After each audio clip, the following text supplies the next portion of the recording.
Guardami. Ti sembro un mostro? Eh? Ti sembro un falso d'autore? Eh?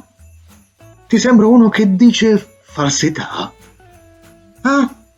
Uno che dice una cosa e ne fa un'altra?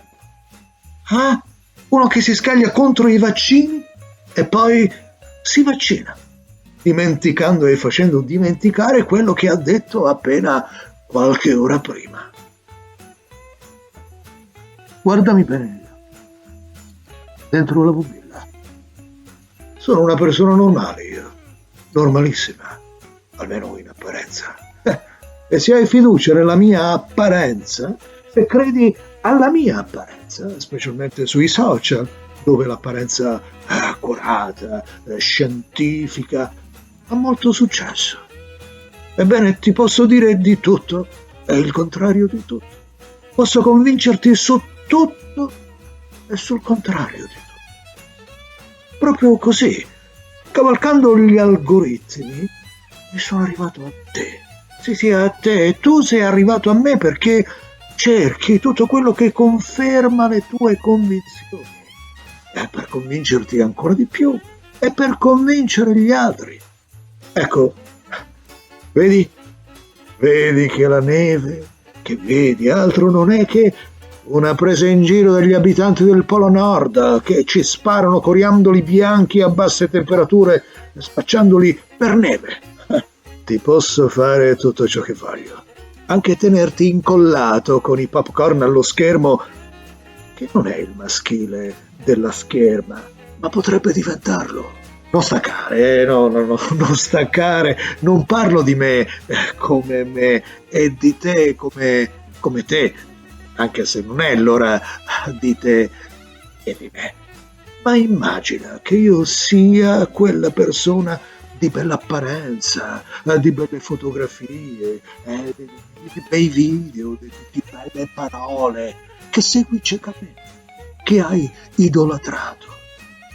Se ti dico che il virus non esiste, tu ci credi, tu condividi, tu fai diventare virale questa mia affermazione, tu combatti per difenderla anche col virus dentro che ti divora.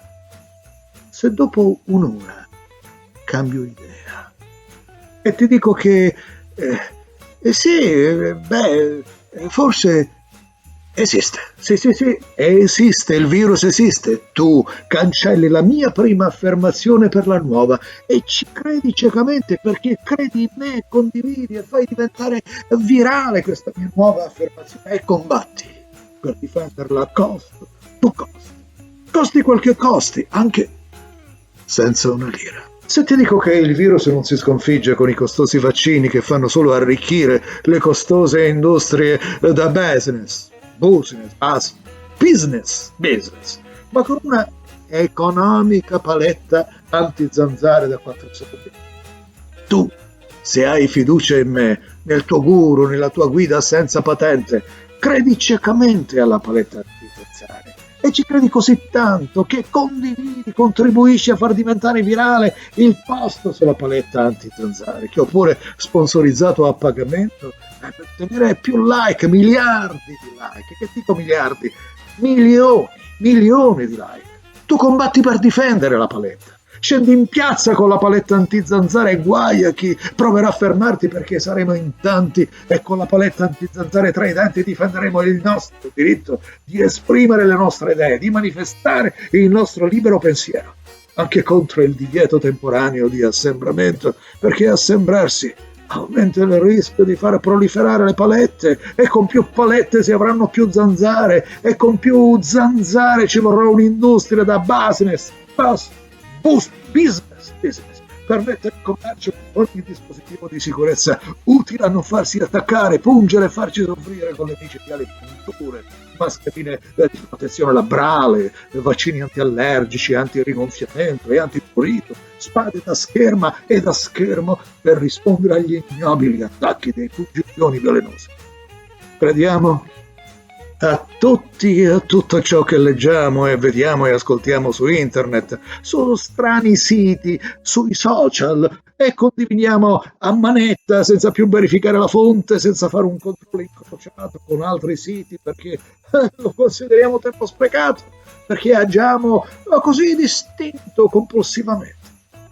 Non veniamo sfiorati dal dubbio e pertanto non ci chiediamo neanche vediamo se quest'altro sito più autorevole, più conosciuto, più seguito, con una storia di decenni di pubblicazioni lo riporta, dice la stessa cosa, e cioè che schiaffeggiarsi, darsi i pizzicotti ai piedi, alle braccia, alle cosce, alla pancia, aumenta di parecchi anni l'aspettativa di vita e i limiti di tutto l'apparato epidermiale.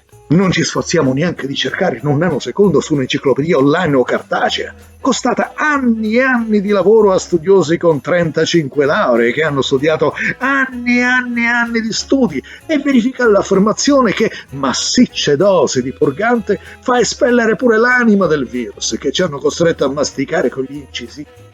E se facciamo un semplice controllo vediamo che le cose stanno diversamente. E non beviamo più quella marca di gazzosa che abbiamo visto condividere a tanti utenti con un post dove si afferma che la gazzosa con i suoi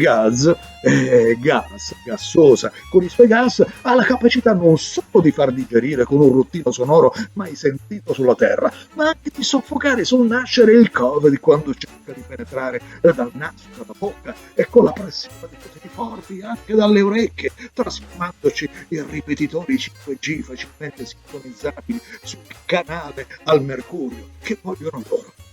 Di questo dilagante e pericoloso fenomeno storico si parla nel libro Fake News tra scienza e fantascienza, un manuale semiserio contro le bufale scritto con le lettere dell'alfabeto assieme al sociologo e docente di comunicazione all'Università di Messina Francesco Pira per le edizioni Medinova di Antonio Liona.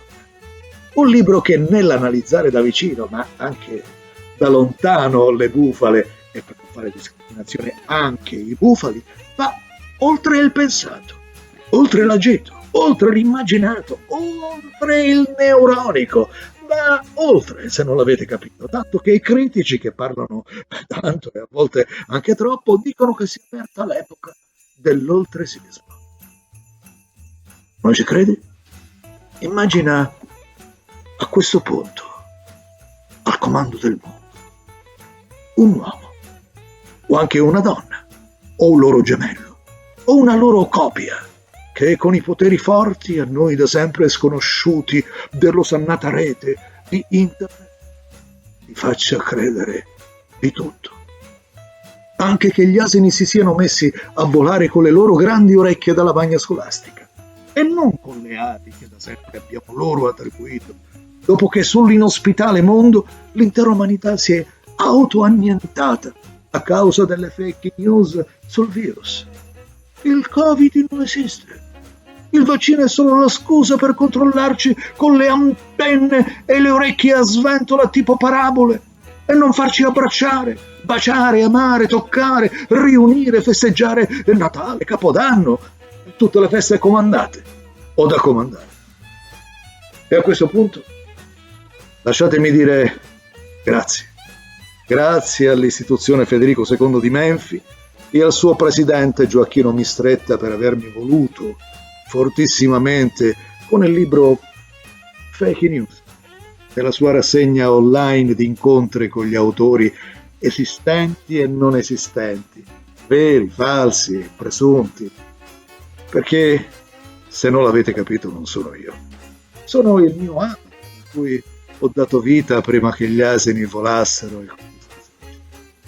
E come Raimondo Moncadatar, vivo di vita mia sempre alla ricerca di un buon antivirus da inocularmi nel dito per mettere all'indice i virus della rete. Ci hai creduto? Metti allora un bel like e condividi senza pensarci, senza crederci. Conquisteremo assieme i cieli, asfaltando in aria gli asini con le orecchie e lasciando vivere gli asini con le ali, singole o doppie. Doppie se pretendiamo più assorbenza. Il segreto? Il segreto? Suppongo le supposte. Proprio così. le supposte salveranno il mondo. È folle, lo so. Folle, folle, folle, come le fake news. Riconosciamole, smascheriamole, depotenziamole, sgonfiamole del potere micidiale che hanno e che gli diamo. Ne va seriamente della nostra vita. Ora è finita. Se vi va, leggete fake news. Se non vi va, ve lo leggo io. Ci vediamo in libreria, così mi spiegate di presenza quello che ho detto. Perché io non l'ho capito. Non l'ho capito. Ce lo so fare.